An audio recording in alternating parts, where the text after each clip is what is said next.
नमस्कार दोस्तों, बहुत बहुत स्वागत है आप सभी का और उम्मीद है कि आप सभी बहुत ही अच्छे होंगे। दोस्तों, बिहार की राजनीति में इस वक्त एक तूफान उठता हुआ नजर आ रहा है। इस तूफान के केंद्र में तेजस्वी यादव दिखाई पड़ रहे हैं। दोस्तों, 2020 में जब चुनाव हुआ था तो उस वक्त लगभग 12,000 सीटों से उनके हाथों से सत्ता फिसल गई थी। वो भी तब जब ये पूरा बिहार मान रहा था कि अब की बार तेजस्वी सरकार। लेकिन 2025 के अगर हालातों पर नजर डालें तो ये और भी मुश्किल उनके लिए घड़ी दिखाई पड़ रहे हैं, क्योंकि इस बार केवल सिर्फ एनडीए बनाम राजद नहीं बल्कि तेजस्वी बनाम 6 बड़ी चुनौतियां दिखाई पड़ रही हैं। तो आइए इस वीडियो में जानते हैं कि तेजस्वी यादव को इस बार के चुनाव में ऐसी कौन सी 6 बड़ी चुनौतियां हैं जिन्हें सामना करना है और उनके लिए ये हालातें बहुत ही मुश्किल दौर से गुजार रहा है। दोस्तों, पहला रोड़े की अगर बात करें तो प्रशांत किशोर की परछाई। दोस्तों, कभी सियासत के मास्टर माइंड कहलाने वाले पीके जो है अब मैदान में उतर गए हैं। कभी और ये राघोपुर से सीधे तेजस्वी को चुनौती देने की तैयारी में लगे हुए हैं। याद रखिए दोस्तों, राघोपुर जो है कोई आम सीट नहीं है। ये लालू प्रसाद यादव और राबड़ी देवी की राजनीतिक विरासत है। तेजस्वी ने यहाँ 2 बार जीत हासिल की हुई है, 2015 और 2020 में। लेकिन अब वही सीट जो है एक रणभूमि बनने जा रही है। अगर पीके यहाँ उतरते हैं तो यादव वोटों में बिखराव तय है, और अगर बीजेपी ने फिर से अपने यादव उम्मीदवार सतीश कुमार को मैदान में उतारते हैं तो मुकाबला जो है तीनों कोनों वाला होगा। ऐसे में सवाल उठता है ये दोस्तों कि क्या पीके की रणनीति का जादू तेजस्वी की विरासत के दीवार को हिला देगा। अगर दूसरे रोड़े की बात करें तो वो है एमआईएम की चुनौती। ओवैसी की पार्टी संचालन में फिर से अपनी जमीन तैयार कर रही है और 2020 में उन्होंने 5 सीटें जीतकर सबको चौंका दिया था।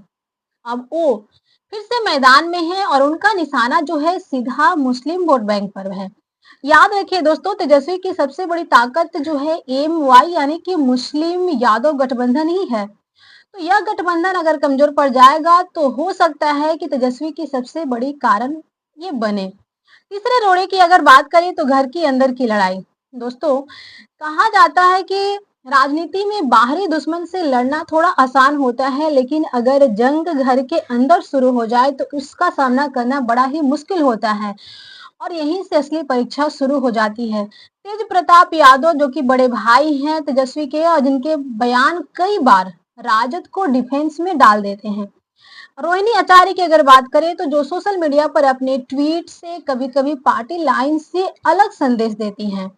और मीसा भारती तेजस्वी की बड़ी बहन है जो पाटलिपुत्र से सांसद हैं और खुद भी नेतृत्व की दावेदार माने जाती हैं। ऐसे में सवाल ये है कि क्या तेजस्वी यादव परिवार की इन अंदरूनी दरारों को भर पाएंगे, या फिर वही पारिवारिक राजनीति जो कभी लालू यादव की ताकत थी अब उनके बेटे के लिए कमजोरी बन जाएगी।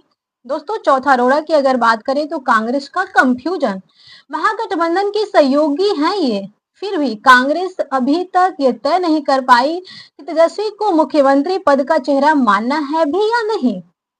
और यह जो हिचकिचाहट है महागठबंधन के समर्थकों में भी कंफ्यूजन पैदा कर रही है, क्योंकि जनता एक चेहरा मानती है, चेहरा चाहती है, उन्हें देखना चाहती है कि हम जिनके नाम पर वोट देने जा रहे हैं, वोट देने की चाहत कर रहे हैं, क्या वो हमारे लिए सही है या फिर नहीं। एक ऐसा नेता चाहती है जो उनके भरोसे के लायक हो। अगर कांग्रेस खुलकर तेजस्वी का समर्थन नहीं करती है तो यह गठबंधन जो है एक ढीले धागे की तरह बिखर सकता है। अब आइए पांचवें रोड़े की बात करते हैं। पांचवा रोड़ा जो है सौदेबाजी की राजनीति। वामपंथी दल, वीआईपी पार्टी और झामुमो ये सब चाहते हैं कि गठबंधन में उनकी हिस्सेदारी जो है वो बढ़े। लेकिन जितनी आवाजें बढ़ेंगी तेजस्वी का संदेश जो है उतना ही धुंधला होता जाएगा। हर दल चाहता है कि ज्यादा से ज्यादा सीटें मिले, हर नेता चाहते हैं कि उनको पहचान मिले, लेकिन जनता को चाहिए एक साफ दिशा। अगर सीटें बंटवारे की जंग बढ़ी तो इसका सबसे बड़ा नुकसान जो होगा खुद तेजस्वी को उठाना पड़ सकता है। छठा और अहम यानी कि ये कहें कि सबसे बड़ा रोड़ा जो उनके रास्ते में है वो है एम वाई फैक्टर का बोझ। दोस्तों मुस्लिम यादव गठबंधन जिसने राजद की नींव रखी थी, अब धीरे धीरे उसकी सीमा बनती जा रही है। तेजस्वी को आगे बढ़ना है तो उन्हें इस सीमित पहचान से बाहर निकलना होगा।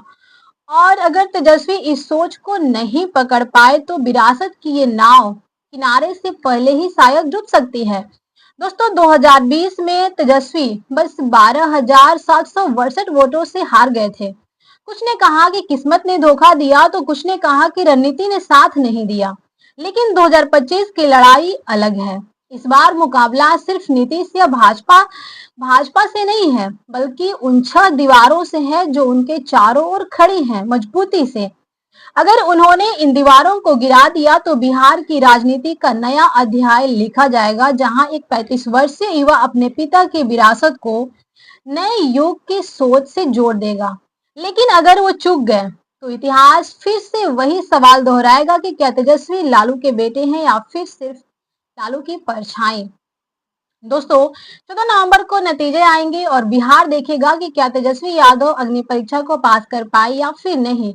ये 6 रोड़े उनके राजनीतिक सफर की सबसे बड़ी ठोकर बनेंगे। दोस्तों अगर वीडियो में दी गई जानकारी आपको अच्छी लगी हो तो इसे लाइक कीजिएगा, अपने दोस्तों के पास शेयर कीजिएगा और चैनल पे नए हो तो सब्सक्राइब करके बेल आइकॉन जरूर प्रेस कीजिएगा। तो मिलते हैं नेक्स्ट वीडियो में, तब तक के लिए जय हिंद जय भारत।